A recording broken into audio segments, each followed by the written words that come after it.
حديث النور والصدق هو الداعي إلى الحق يجمعه البخاري ويهديه إلى الخلق. هنا يا أمة الإسلام تجمعنا لخير كلام سبائك للبخاري مخلدة على الأيام. العالمين والعاقبة للمتقين والصلاة والسلام على سيد الأنبياء والمرسلين سيدنا وحبيبنا وحبيب رب العالمين محمد وعلى آله وأصحابه ومن هدى بهديه إلى يوم الدين.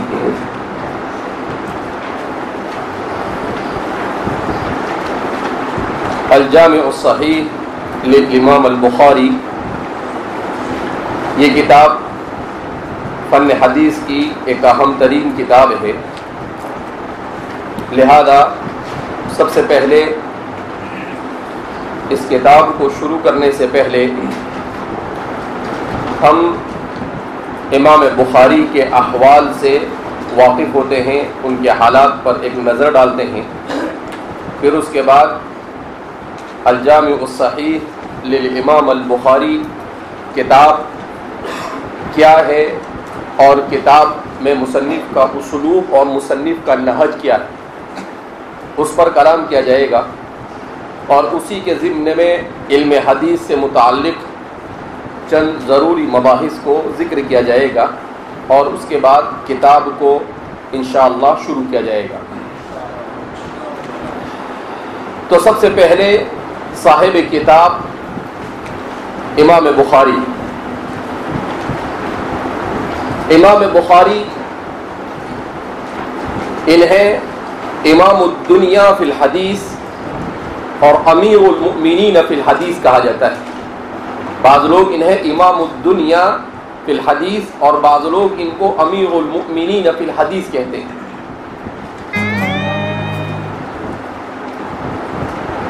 آپ کا نام ابو عبداللہ محمد بن اسماعیل بن ابراہیم، آپ کا اسم گرامی ابو عبداللہ محمد بن اسماعیل بن ابراہیم بن مغیرہ، ابو عبداللہ محمد بن اسماعیل بن ابراہیم بن مغیرہ بن بردزبہ ابو عبداللہ محمد بن اسماعیل بن ابراہیم بن مغیرہ بن بردزبہ، با را دال زا با اور ہاء مدورہ، محمد بن اسماعیل بن ابراہیم بن مغیرہ بن بردزبہ۔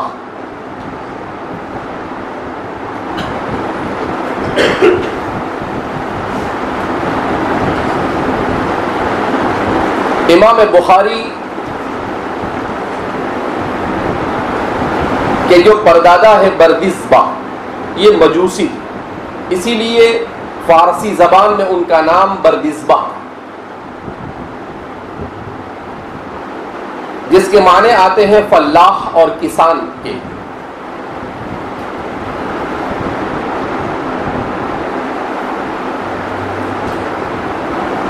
بردزبہ کے بیٹے مغیرہ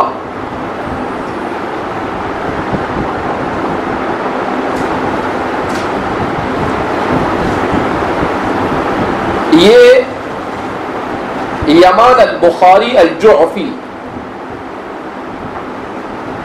جو بخارا کے والی تھے، ان کے ہاتھ پر مسلمان ہوئے۔ یمان البخاری الجعفی جو والی بخارا تھے، امیر بخارا تھے، ان کے ہاتھ پر مسلمان ہوئے۔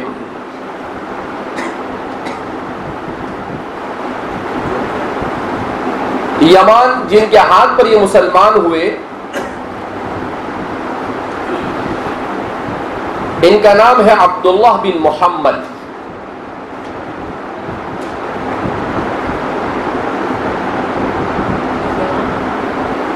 جن کے ہاتھ پر ان کے دادا مسلمان ہوئے، یمان جو والی بخارا تھے، ان کا نام تھا عبداللہ بن محمد۔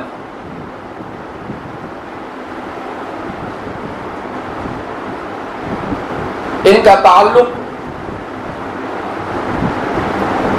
جعفا سے تھا، اسی مناسبت سے امام بخاری کو بھی جعفی کہا جاتا ہے۔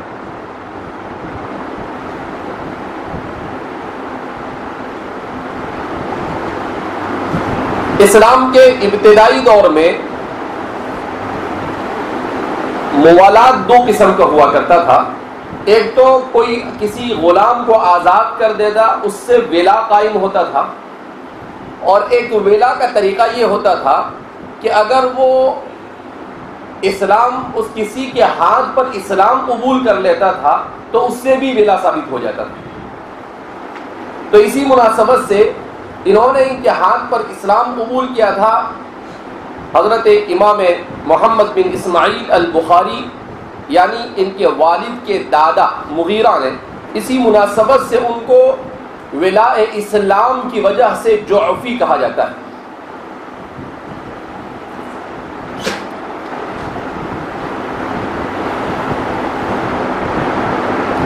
امام بخاری کے والد اسماعیل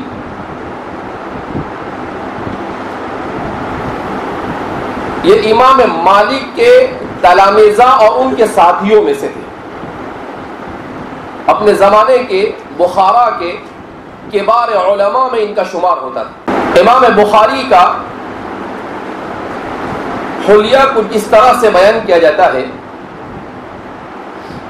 کہ امام بخاری نحیف الجسم تھے، دبلے پتلے تھے، نہ آپ کا قد بہت لمبا تھا اور نہ پست قد تھے، درمیانہ قد کے تھے۔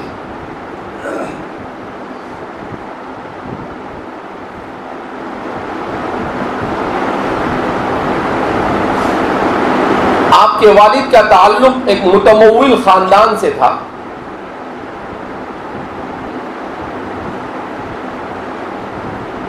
اس لیے آپ کو وراثت میں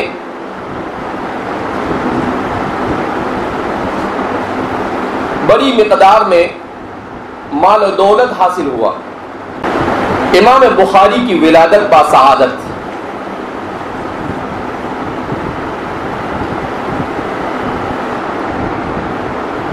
شوال کی 13 تاریخ بروز جمعہ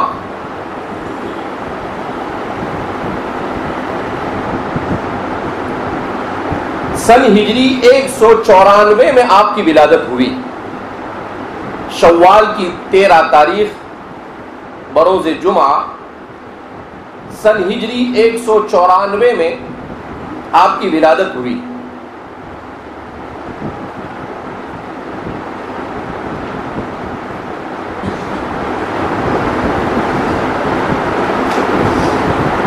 امام بخاری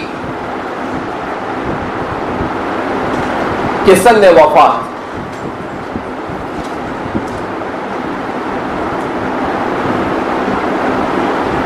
امام بخاری کی وفات حسرت آیات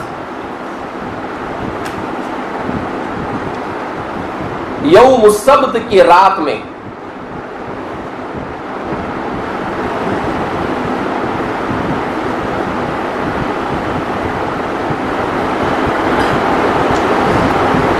سن ہجری 254 میں ہوئی۔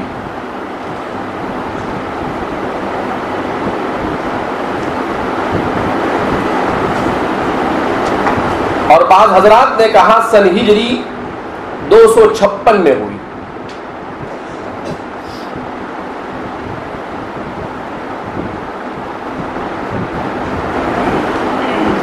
رمضان المبارک کا مہینہ پورا ہو کر عید الفطر کی رات تھی اور آپ کا انتقال ہوا۔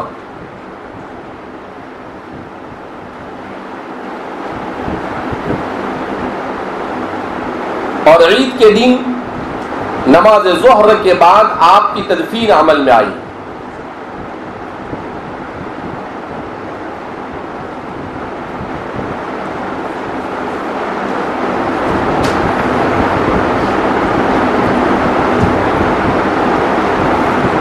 آپ کی عمر مبارک 62 سال ہوئی۔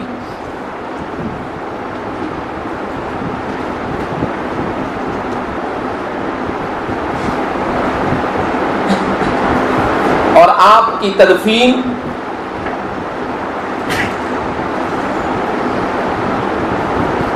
سمرقند کے قریب واقع ایک دیہات جس کو خرطنگ کہا جاتا ہے. سمرقند کے قریب واقع ایک دیہات جسے خرطنگ کہا جاتا ہے. خرطنگ، خارا تا نون اور کاف، چھوٹا کاف، خرطنگ کہا جاتا ہے.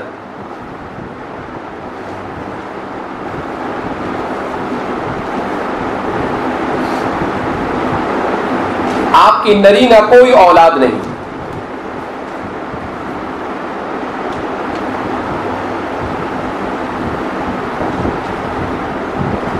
سیرت نگاروں نے لکھا ہے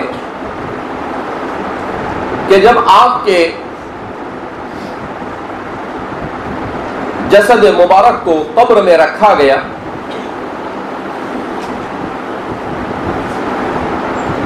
تو آپ کے قبر اطہر سے مشک کی طرح خوشبو پھوٹنے لگی. فارسی کے کسی شاعر نے کیا خوب کہا ہے، جمال ہم نشیں در من اثر کرد، جمال ہم نشیں در من اثر کرد، وگر نہ من ہما خاکم کے ہستم. جمال ہم نشیں در من اثر کرد، وگر نہ من ہما خاکم کے ہستم. میرے ہم نشین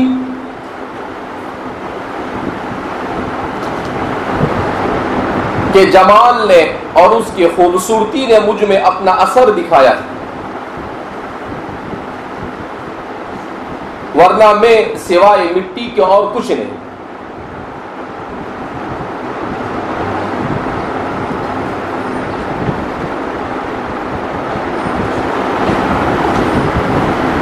حافظ ابن حجر اسقلانی نے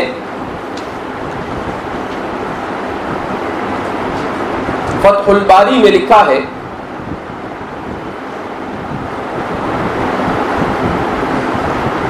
کہ آپ کے انتقال کے بعد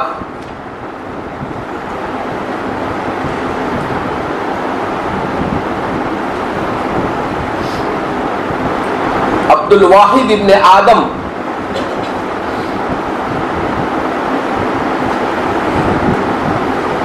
جو آپ کے تلامذہ میں سے تھے،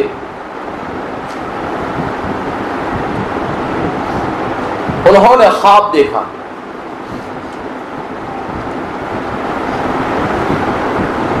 کہ نبی کریم صلی اللہ علیہ وسلم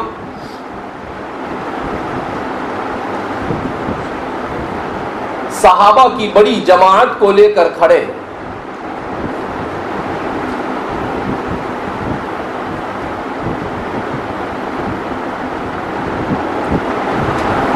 میں نے سلام کیا. خواب دیکھنے والے صاحب کہتے ہیں عبد الواحد بن آدم، میں نے سلام کیا تو نبی کریم صلی اللہ علیہ وسلم نے میرے سلام کا جواب دیا.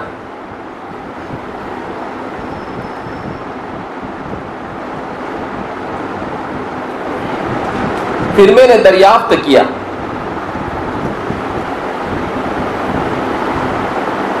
کہ یا رسول اللہ صلی اللہ علیہ وسلم،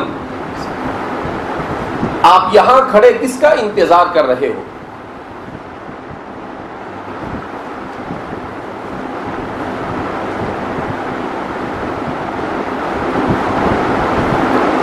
تو آپ نے فرمایا انتظر محمد ابن اسماعیل، کہ میں محمد بن اسماعیل البخاری کا انتظار کر رہا ہوں.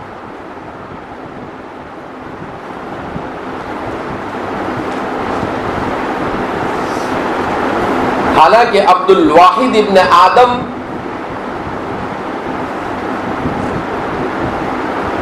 یہ کسی دور بستی میں قیام پذیر تھے.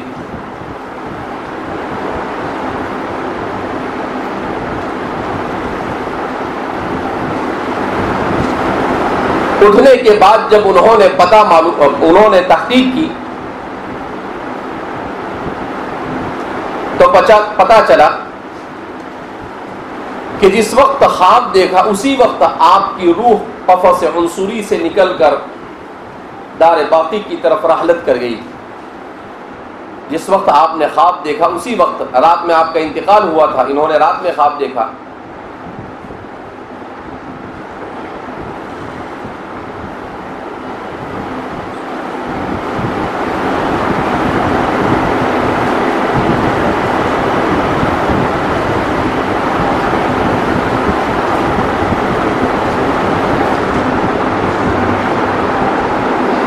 امام فربری فرماتے ہیں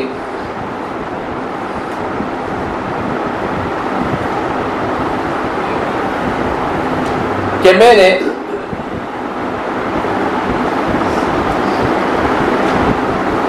محمد ابن اسماعیل امام فربری ابو عبداللہ محمد بن یوسف الفربری، یہ روات الجامع الصحیح للبخاری میں سے ہیں، جنہوں نے امام بخاری کی کتاب ان کے اپنے استاد سے نقل کی ہے، ان لوگوں میں سے ہیں. تو فرماتے ہیں کہ میں نے محمد ابن اسماعیل البخاری اپنے استاد کو خواب میں دیکھا کہ وہ نبی کریم صلی اللہ علیہ وسلم کے پیچھے چل رہے ہیں.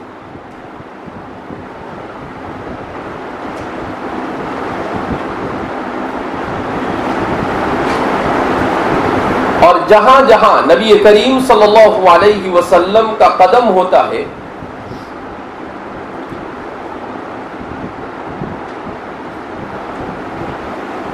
خوب اچھے طرح سے غور سے دیکھ کر وہیں پر اپنا قدم رکھتے ہیں. امام بخاری کے سلسلے میں یہ بھی مشہور ہے کہ امام بخاری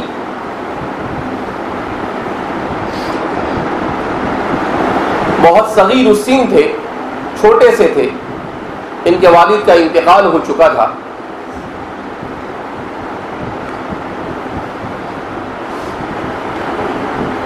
اور ان کے آنکھ کی بینائی جا چکی تھی.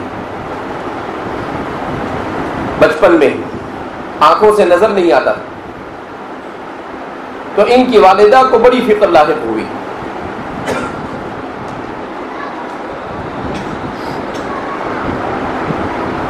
وہ رو رو کر اللہ سے دعا کرنے لگی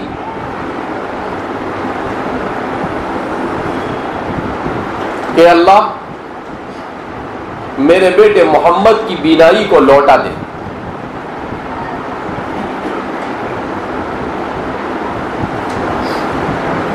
تو فرماتی ہے کہ ایک دن رات میں نے سیدنا حضرت ابراہیم علیہ السلام کو خواب میں دیکھا.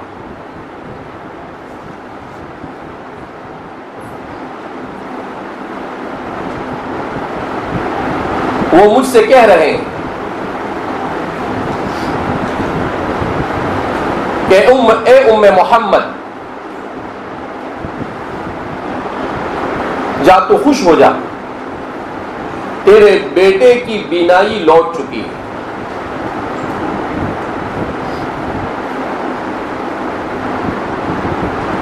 فرماتی ہے جب صبح بیدار ہوئی تو میں نے دیکھا کہ واقعتاً ان کی بینائی لوٹ چکی تھی.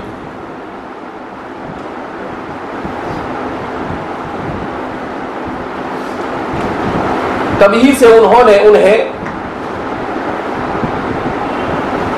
محدث بنانے کا ارادہ اور نیت کر لی.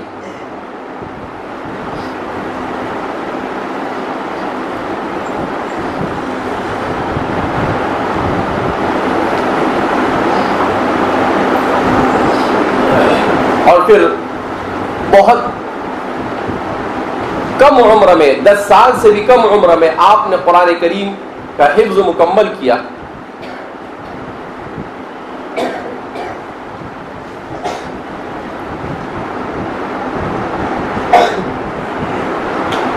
اور بخارا کے مشائخ کی مجلسوں میں جا کر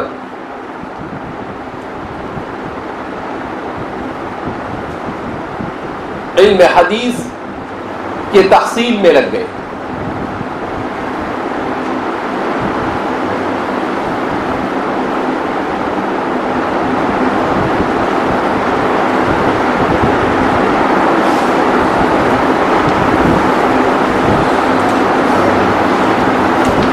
کیونکہ بخارا اس وقت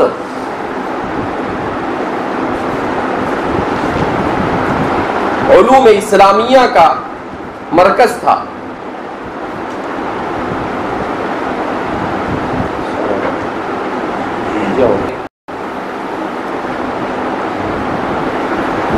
بہت کم عمر میں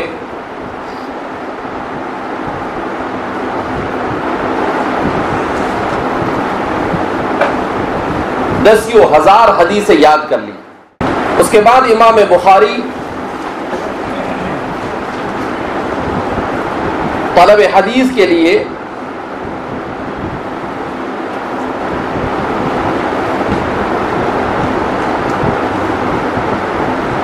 عالم اسلام کے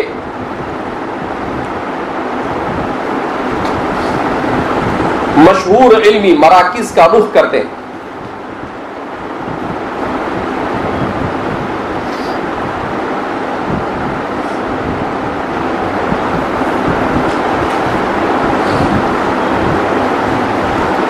جس میں حجاز مقدس،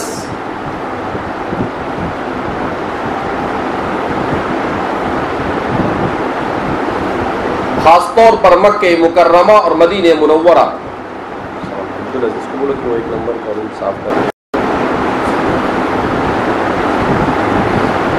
اسی کے ساتھ عراق کے مشہور شہروں میں کوفہ اور بصرہ،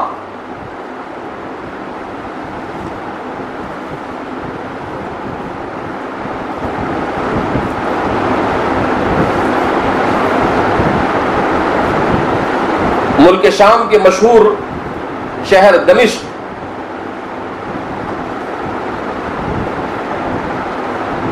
حلب،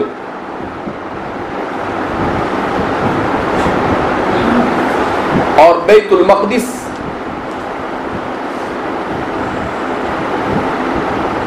اسی طرح یمن،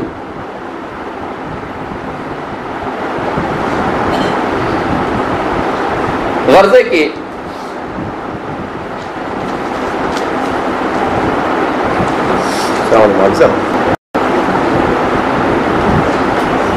غزے کے جتنے بھی محدثین کے مراکز تھے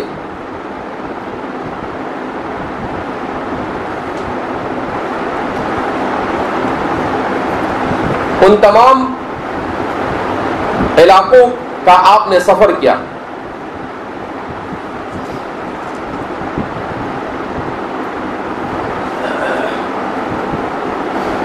یہاں تک کہ بیان کیا جاتا ہے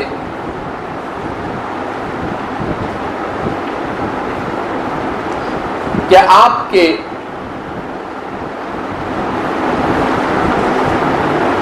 مشائخ کی تعداد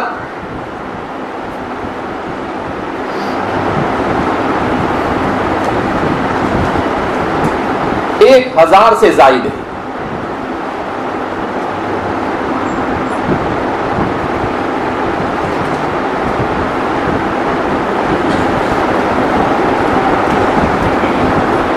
آپ کے ایک شاگرد فرماتے ہیں کہ میں نے ایک موقع پر امام بخاری کو یہ کہتے ہوئے سنا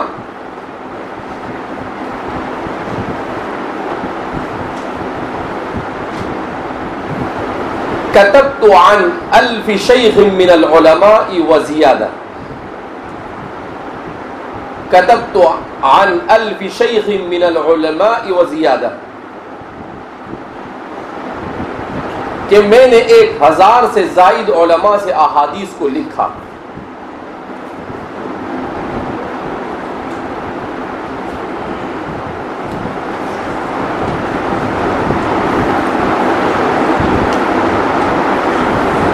كتبت عن 1000 شيخ من العلماء وزيادة وليس عندي حديث إلا أذكر إسناده اور ہر حدیث کی سند میں بیان کرتا ہوں. وَلَيْسَ عِنْدِي حَدِيثٌ إِلَّا أَذْكُرُ إِسْنَادَهُ ہر حدیث کو سند کے ساتھ میں ذکر کرتا ہوں.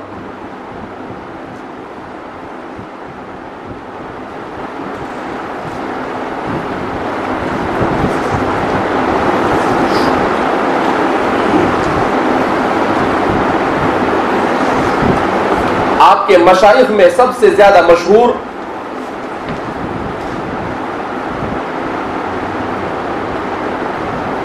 اسحاق ابن راہوے،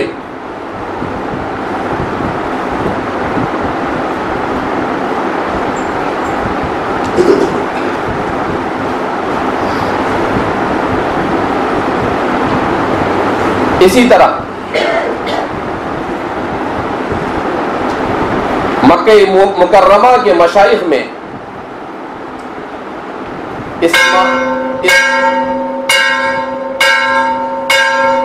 اسماعیل ابن سالم،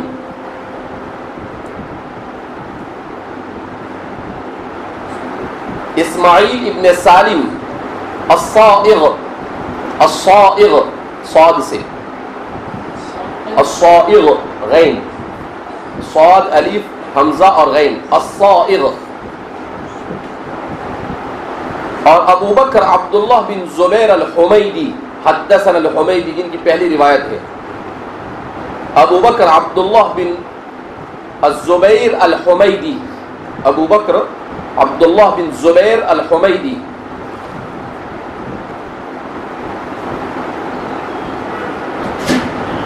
اسی طرح ابراہیم ابن المنذر الحزامی المدنی، مدینہ کے مشائخ میں ابراہیم ابن المنذر الحزامی،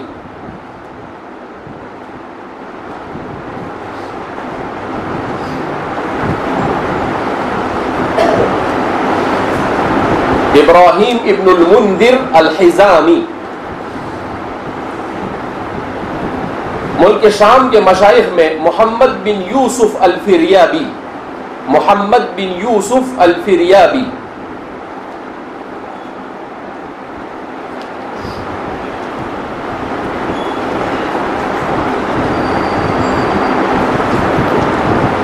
بخارا کے مشائخ میں محمد بن سلام البیکندی، محمد بن سلام البیکندی،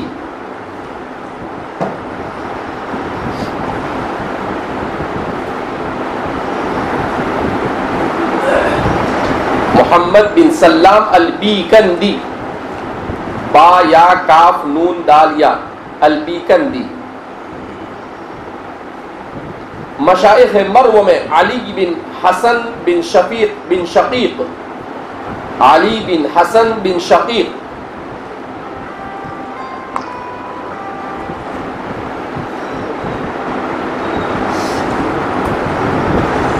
مقاتل بن سلیمان، محمد بن مقاتل، محمد بن مقاتل،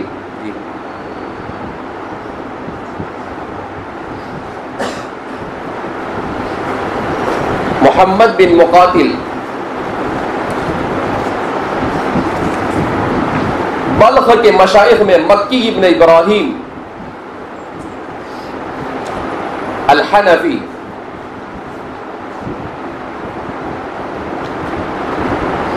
آپ کی جو ثلاثیات ہے صرف تین واسطوں سے جو آپ کی سب سے اعلیٰ سند ہے، اس میں سب سے زیادہ مکی ابن ابراہیم سے آپ نے روایت نقل کی ہے. یہ حنفی تھے، بلخ سے ان کا تعلق تھا. نیشابور کے مشائخ میں یحییٰ بن یحییٰ،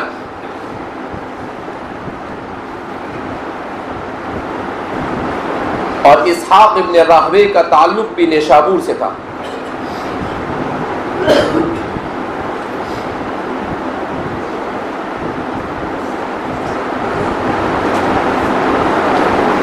مشائخ بغداد میں محمد بن عیسیٰ الطباع، محمد بن عیسیٰ الطباع، طا عین والی، با الف اور عین، محمد بن عیسیٰ الطباع.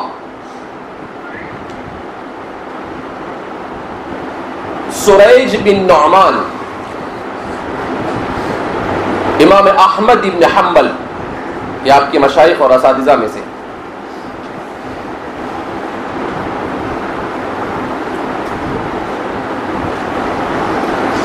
بصرہ کے مشائخ میں ابو عاصم النبیل،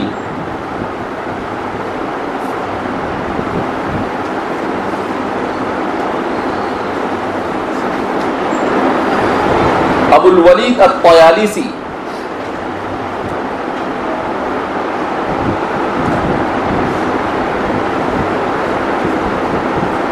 کوفہ کے مشائخ میں عبداللہ بن موسیٰ،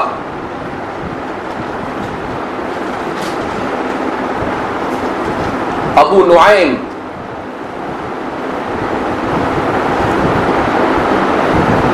اسماعیل ابن ابان،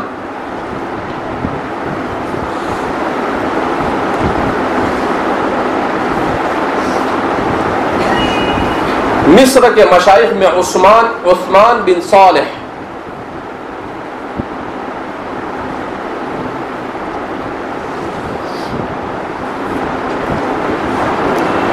عثمان بن صالح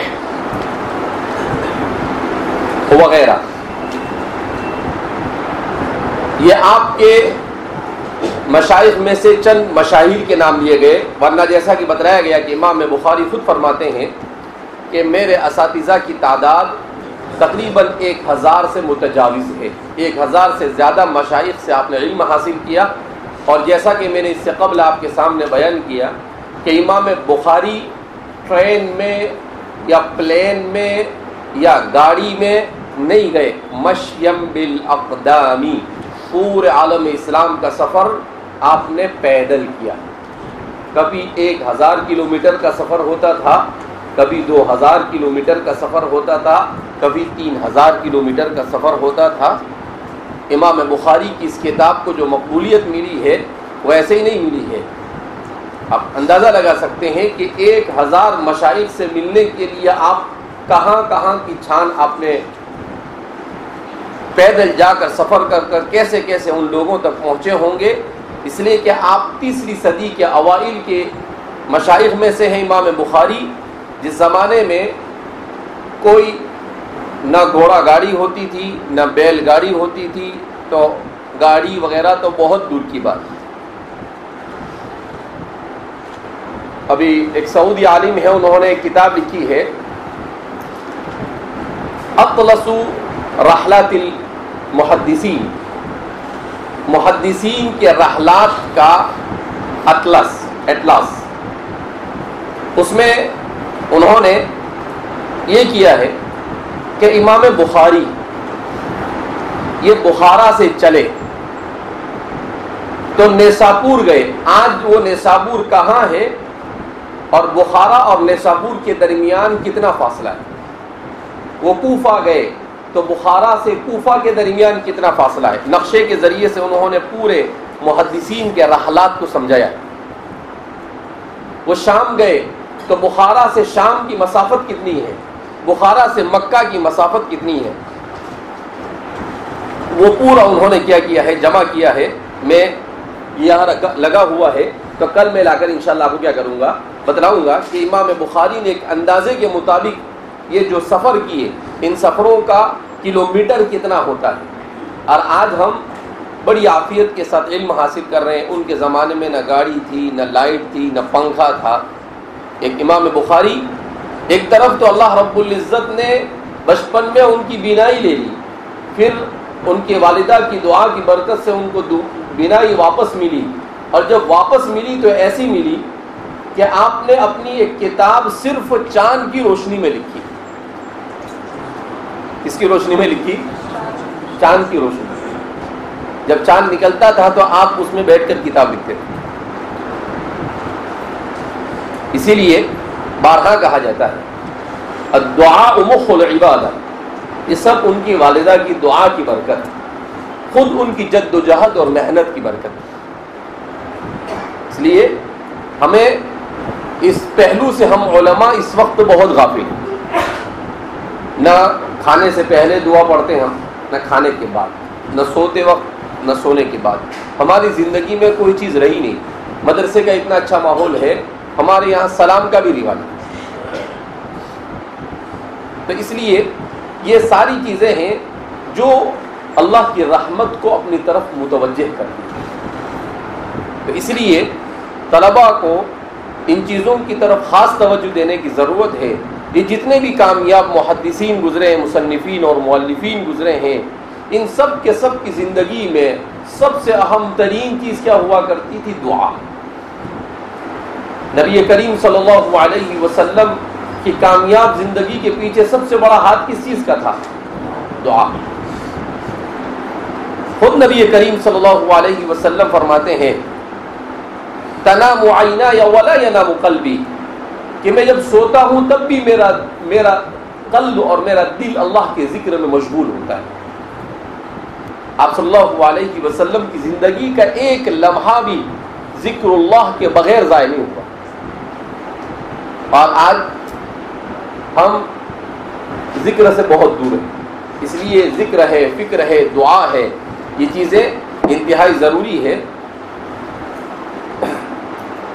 شیخ محمد الغزالی، ایک تو امام غزالی اور ایک ہے محمد الغزالی، یہ مصر کے ایک اچھے عالم گزرے ہیں ابھی، اگرچہ ان کے بعض نظریات سے اختلاف کیا جا سکتا ہے، مگر کچھ کتابیں انہوں نے بڑی اچھی لکھی ہے۔ اس میں ان کی ایک کتاب ہے فن الذکر والدعاء، چھوٹا سا رسالہ ہے 100-150 صفحے کا۔ اس فن الذکر والدعاء میں آپ نے نبی کریم صلی اللہ علیہ وسلم کے ادعیہ مبارکہ اور اذکار مسنونہ کے اعجاز کو اجاگر کیا اور بڑا شاندار لکھا ہے، جس میں آپ نے یہ لکھا ہے کہ آپ صلی اللہ علیہ وسلم کی دعاؤں کا جب میں نے جائزہ لیا، صبح اٹھنے سے لے کر رات سونے تک، تو فرماتے ہیں کہ میں اس نتیجے پر پہنچا وَكَانَ أَدْعِيَّةُ رَسُولِ اللَّهِ صلی اللہ علیہ وسلم مُعْجِزَةٌ مِّن مُعْجِزَاتِهِ، کہ حضور کی دعائیں بھی آپ کا معجزہ ہے۔ کیا فرماتے ہیں نبی کریم صلی اللہ علیہ وسلم کی ادعیہ بھی کیا ہے؟ معجزہ ہے۔ وہ فرماتے ہیں کہ چونکہ وہ عربیت کے بڑے ماہر تھے، تو فرماتے ہیں کہ میں نے جب عربیت کے اعتبار سے اس پر غور و خوض کیا تو میں اس نتیجے پر پہنچا کہ دنیا کا کتنا ہی بڑا ادیب اور کتنا ہی بڑا فصیح اور بلیغ انسان ہی کیوں نہ ہو، لیکن اتنی جامع اور مانع دعا وہ کبھی نہیں بول سکتا ہے۔ آپ صلی اللہ علیہ وسلم کے دل پر من جانب اللہ اس کا القاء ہوا ہے، اور اسی کے نتیجے میں وہ اللہ کی طرف سے ہے، تو اتنی جامعیت اس میں ہے۔ ورنہ کہا ایسے جامع اور معنی کلمات کے حامل دعائیں دنیا میں آپ کو کتنا ہی بڑا ادیب، کہا ادیبوں کی جماعت بھی لا کر بٹھا دو تو آپ صلی اللہ علیہ وسلم کی دعاؤں میں سے ایک دعا بھی نہیں بنا سکتا۔ کتنی دعا نہیں بنا سکتا؟ ایک دعا۔ اتنی جامع اور معنی دعائیں، نہ ہم کبھی اس پر غور کرتے ہیں اور نہ ہمارے پاس فرصت ہے اس کے۔ بہرحال ہمارے بزرگوں نے اس پر مستقل کام کیا ہے۔ ملا علی قاری رحمۃ اللہ علیہ نے لکھی الحزب الاعظم، اس میں کیا کیا انہوں نے؟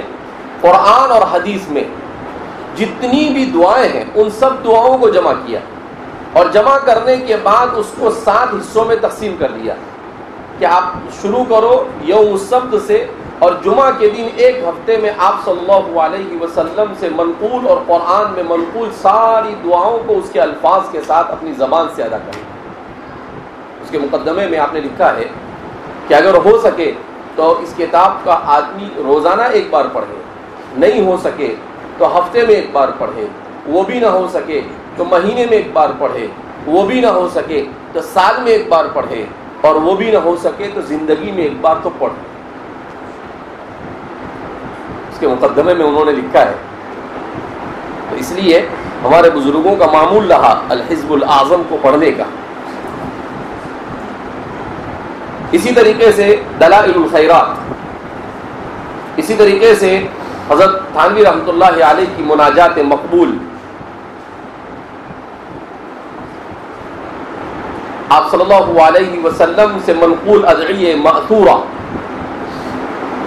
یہ خاص طور پر مشکات اور دورے کے طلباء کو تو ضرور اس کا اہتمام کرنا چاہیے۔ میرا اپنا معمول ہے الحمدللہ تحدیث بالنعمہ کے طور پر کہ روزانہ تقریباً 1.5 گھنٹہ میرا صبح میں ان دعاؤں کو پڑھنے میں جاتا ہے، جس میں سب سے پہلے قرآن کی تلاوت ہوتی ہے، اس کے بعد میں پڑھتا ہوں منزل، اس کے بعد حزب الاعظم، اس کے بعد مناجات مقبول، اس کے بعد دلائل الخیرات، اس کے بعد ہمارے شیخ ہے مولانا مختار اللہ صاحب، ان کی کتاب ہے مناجات فقیر، اس کے بعد یاسین شریف کی تلاوت کرتا ہوں اور اس کے بعد اپنا کام شروع کرتا ہوں، تو میں خود محسوس کرتا ہوں کہ الحمدللہ ہر قدم پر اللہ کی مدد اور نصرت شامل حال ہے۔ آپ اگر پورا نہیں پڑھ سکتے تو کم سے کم میرے معمول میں یہ 8 چیزیں جب تک کہ نہیں ہوتی وہاں تک کہ میں اپنا دوسرا کام شروع کرتا نہیں۔ 1.5 گھنٹہ پونے 2 گھنٹے لگتے ہوں گے صبح اٹھنے سے لے کر چائے پینے تک۔ تو یہ ہماری روح کی غذا